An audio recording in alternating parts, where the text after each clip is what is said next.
So last week, someone asked me what changed in me or for me between being an 18-year-old teacher in training to being the 29-year-old who was just desperate to get out of the classroom and into children's yoga and wellness.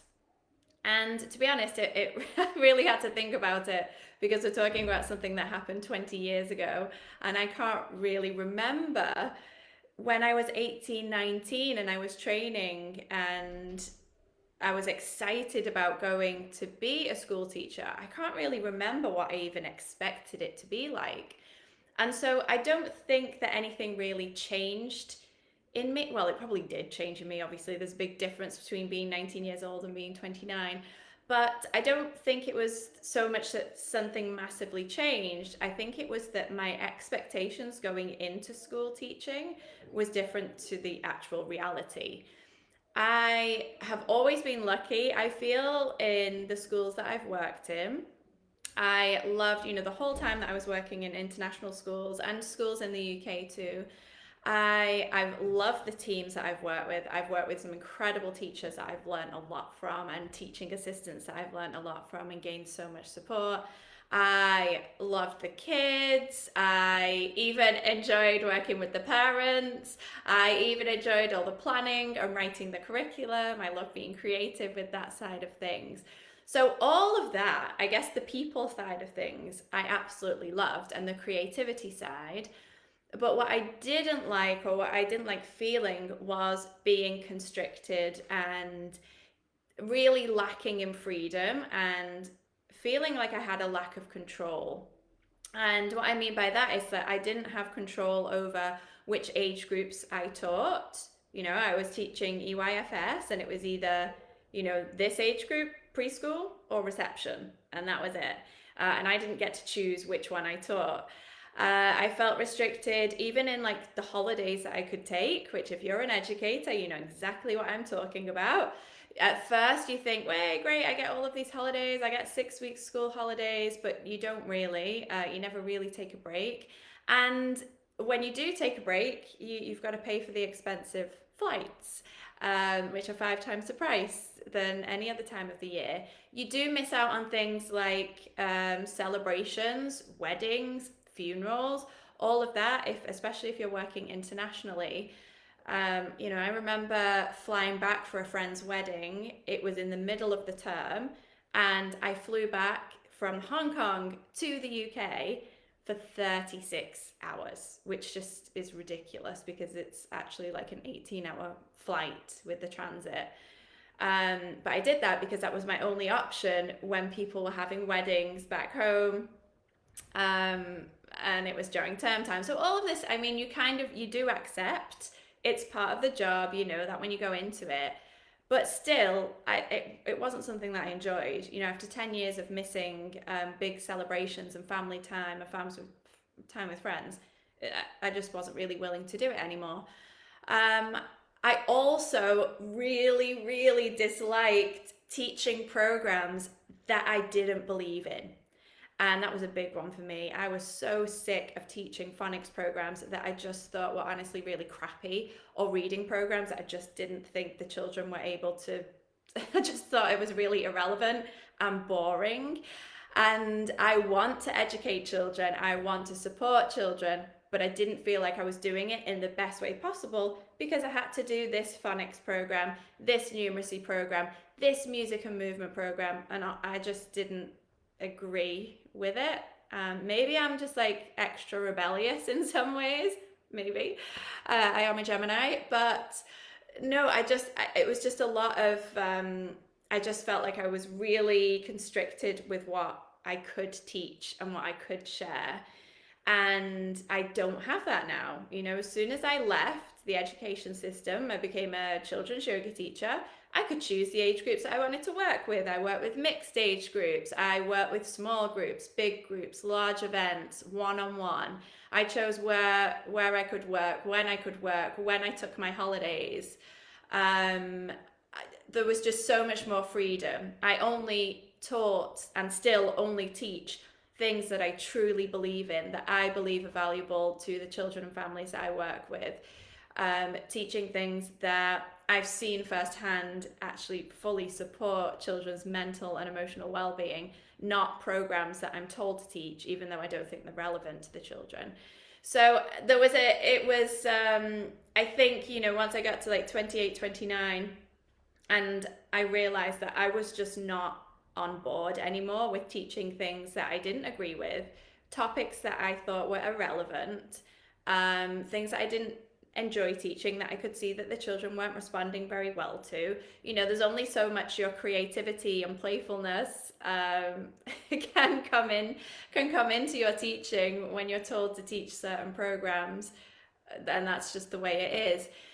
And so I think that was like a big thing for me, that I wasn't expecting to feel so like constrained. I can't think of another word right now, but constrained or restricted or limited. I wasn't expecting to feel so limited in the way in which I educated and in my creativity in my teaching. And I don't have that now. I have complete freedom and complete creativity and control over everything, from how I teach, what I teach, who I teach, and where I teach. And that is, the way that I like it. And so I think that really was, for me, what changed. It was just my awareness of, I'm here teaching a lot of stuff that I don't really believe in, and that doesn't fit very well with me. And I'm not teaching the children what I consider to be the most relevant, important skills, such as, self-regulation skills, mental health techniques, emotional awareness, just the general basics of being kind, of being grateful, of taking care of yourself, taking care of your body. Now, all of that, obviously, we can do as educators, as classroom teachers. That's all, we weave that into our day-to-day work. But you've got so many other things that you're having to focus on, teaching them, obviously phonics and literacy, numeracy programs. You've got this amount of time to teach your music and movement session, and you've got, these 10 minutes every single day that you have to teach them the reading program. And so it's really hard to then try and fit in all of these life skills and these concepts and mental and emotional growth as well. It's really difficult. Maybe, it's obviously teachers are able to do that, but it's a real challenge, and it feels very rushed. And just for me, it didn't feel like I was doing the job adequately. And so that's one of the reasons that I left the education system and moved into children's yoga. And then I was also thinking about that transition. Obviously, I was talking about it earlier this week. And I went to Bali to do my children's yoga teacher training. So I was very, very fortunate to be able to do that. But also, I did save up all of my money, on I know some of you, on a school teacher salary. It's difficult. It can be really difficult. So I saved up my money, and I spent my Easter holidays going to Bali to do my children's yoga teacher training. And for me, that felt so easy. It was so exciting. I couldn't think of a better way, honestly, to spend my Easter holidays. And it wasn't like a chore, like, oh, I need to go and get this certificate. I really, really wanted to do it. I so desperately wanted to be a children's yoga teacher. I wanted to get out of the classroom. I wanted to have the freedom to be able to teach children's yoga, something that I had really connected with. And I felt that yoga had given me so many new life skills that I wanted to share that with children. And so I was so desperate to learn this and to have this experience of the children's yoga teacher training. Didn't feel like a chore. It didn't feel like a waste of money. I really didn't even consider, like, oh, should I do this or should I not do it? I was like, this is amazing. It happens to be in my Easter holidays. It's meant to be.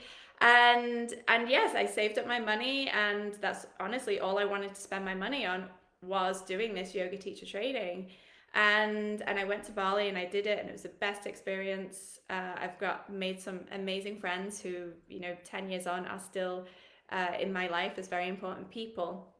And I just think when you know that you want to do something so badly, it's an easy decision to make. If you know you want to transition from one job to another career, you so desperately want to do it. And of course, not everybody has the means to do it. But if you are in a position where you think that you can do it, or you think that you can make it happen, you can move some things around, you can commit some time, you can cut down on things, you can find the money, save the money, manifest the money, then you will do it. Because if you so desperately want to do it, then you will. And so when I look back on that, I have to say I did not find it a difficult time at all. I felt like it was an easy transition. It was an easy decision. Moving out of the classroom to being a full-time yoga teacher, working with different yoga studios, running my own classes in the park, working in family yoga and dance studios and everything. Everything that I did, I was very busy, but I felt like I had so much more time and more freedom, and I just so wanted to do it that I didn't have this major indecisiveness of like, should I do it? Should I take the leap? And I'll be honest, I can be a very indecisive person. I want to do all of the things. But I did it because I was so eager to do it, and I just was so committed to doing it. Again, I'm by far the most committed person that you will find. In many things, I'm so committed to my work, committed to my business. Other things, not necessarily. But I just really wanted to do it, and I just went out there and did it, and I made it happen. And so I just think for those of you who are school teachers, who are going back to school this week or next week, and you feel like you don't want to be there, and it's, you want to be there for the children and you want to be there for the families, but there's many other things, many other reasons that you don't want to be there and you don't want to do this anymore. Or perhaps you love yoga, you've tried some children's yoga, or you want to get into mindful art with children. If you really want to do it, you will do it and you will make it happen. And it doesn't mean you have to do it right now, but you will make it happen, and you'll start finding ways to make that happen. And if you don't want to do it, then you don't want to do it, and that's fine. If you're not willing to, perhaps give up a school holiday to go and do the training, or you're not willing to save the money to go and do it, that's absolutely fine. Perhaps that's not really what you want to do, and there's something else that you'll find you will want to do. Or perhaps you just need to change the way that you work within your classroom. But from my experience, it was such an easy transition. It was an easy decision, and it was the best possible, most exciting way that I could think about spending my Easter holidays was going to do that teacher training, because I so wanted to be a children's yoga teacher, and I really wanted to start a career in yoga and mindfulness for children and teens. And so it was easy. I'll be honest, it felt easy. It felt like an easy decision to make, and it felt like an easy transition. When I look back on things, I think, wow, how did I have the energy to do that? I was working as a full-time classroom teacher. I was working as a part-time yoga teacher, very newly certified, had no idea what I was doing, to be honest, working as an adult yoga teacher. And I spent all my money on yoga trainings, yoga workshops, and I spent my holidays and weekends going on teacher trainings. But it felt easy, and it felt like the best way to spend my time and my money, and it was the only way that I wanted to spend my time and my money. And so it just felt easy, even though when I look back, it's like, I don't know, I made the right decision, but I just think, wow, I must have had lots of energy then. But I think when you're so motivated, it just gives you that energy to do it. So in answer to the question of what changed between when I was 18 and 29, it's more about what the expectations versus the reality of going into being a classroom teacher. And the reality it wasn't exactly what I was expecting or what I wanted. It wasn't the right way for me. I wanted to educate and work with children in a different way. And yes, it took me over 10 years to realize that, but now I'm doing it in the way that I truly believe in, where I have the time, I have the freedom, I have the passion, I have the motivation. Um, and I hope that you, if you don't currently have that feeling of being motivated, being inspired, feeling creative, feeling free, enjoying your day-to-day work, I really hope that you will find that and make the effort and find the energy to go and find that. And if you are an educator, a classroom teacher that would like to transition, as I did, into a career in yoga and mindfulness for children, teens, and families, I am running a free workshop next Tuesday, the 23rd of August. It's a live workshop, it's online. If you can't join live, then obviously you can get the recording. And you can sign up for that for free in the link in my bio. And I will be sharing my journey. And most importantly, I will be sharing mistakes that I made so you don't have to make them as well. And practical, actionable steps so that you can start thinking about how you are going to transition into a new, exciting career in children's yoga and well-being. So hopefully I will see you on the workshop on Tuesday. All right, bye.